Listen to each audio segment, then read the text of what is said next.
बिस्मिल्लाहिर्रहमानिर्रहीम। शुरू अल्लाह के नाम से जो बड़ा मेहरबान और नहायत रहम करने वाला है। अस्सलाम वालेकुम तलबा व तालिबात। आज जमात दाहम की तालिबात के साथ में नसर पारे की तशरीह शेयर करूँगी, क्योंकि जमात नाहम और दाहम दोनों में नसर पारे की तशरीह का सवाल ज़रूर आता है।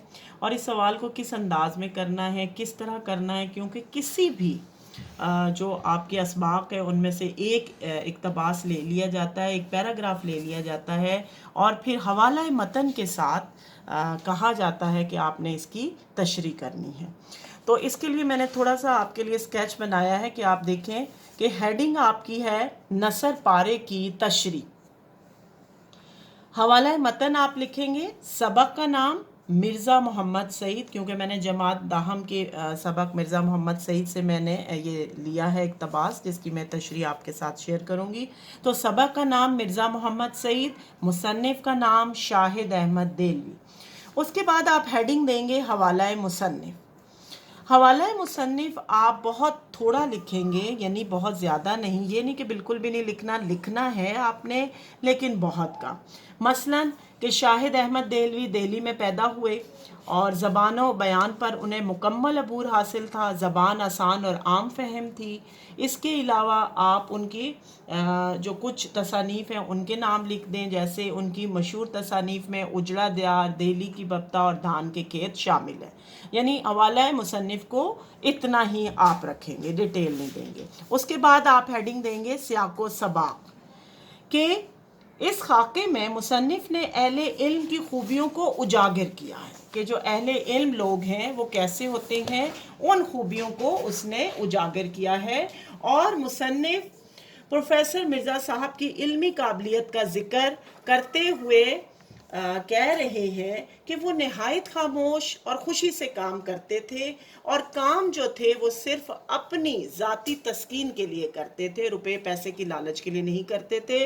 ज़िंदगी सादा गुजारी उन्होंने, और इसके अलावा उनके इंतकाल के बाद दुनिया एक अजीम हस्ती से महरूम हो गई, क्योंकि उन जैसे लोग सदियों में पैदा होते हैं। तो सियाको सबाक में सिर्फ आप इतना ही लिखेंगे। उसके बाद आप तशरीह की तरफ आ जाएंगे जो 4 नंबर की होगी, और इसमें आपने तफसील बयान करनी होगी कि इस तशरीह में आपने किस तरह से तफसील बयान करनी है। मैंने जो इसमें से पैराग्राफ लिया है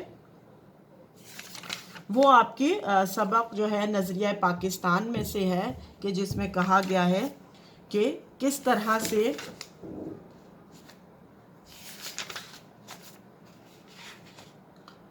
एक आलिम की मौत जो है वो एक आलम की मौत होती है। इस पैराग्राफ को मैंने इक़्तिबास की तशरीह के लिए चुना है, और इसकी तशरीह हम कुछ इस तरह से करेंगे कि इस नसर पारे में मुसन्निफ़ कहते हैं कि एक आलम अपने इल्म व फजल से सारे आलम को मुनव्वर करता है। इल्म एक ऐसी रोशनी है जो कि ज़िंदगी की अलामत है, और आलिम का इल्म कायनात को ज़िंदगी अता करता है।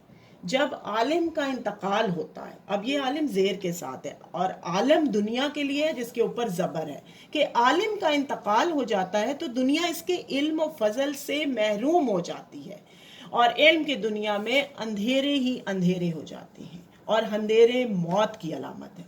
यही वजह है कि मुसन्निफ़ एक आलिम की मौत को तमाम आलम की मौत से ताबीर कर रहे हैं। मुसन्निफ़ कहती हैं कि इस वक्त शायद वो लोग जो उनके इतने करीब न थे उन्हें इनकी कमी का एहसास न हुआ हो, मगर जैसे ही माशरे के लोग इल्म फजल से महरूम होते रहेंगे तो उनका नुकसान और ज़्यादा होता जाएगा, और उन्हें इसका शिद्दत से एहसास होगा।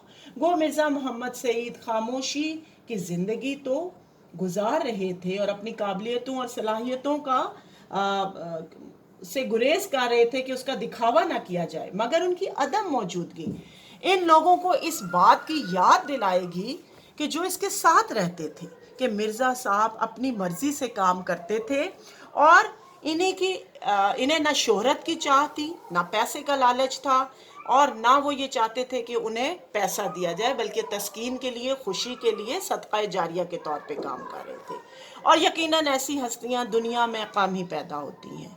कि क्या खूब शायर ने कहा है, कुछ ऐसे भी उठ जाएंगे इस बज़्म से जिनको, कुछ ऐसे भी उठ जाएंगे इस बज़्म से जिनको तुम ढूंढने निकलोगे मगर पा ना सकोगे।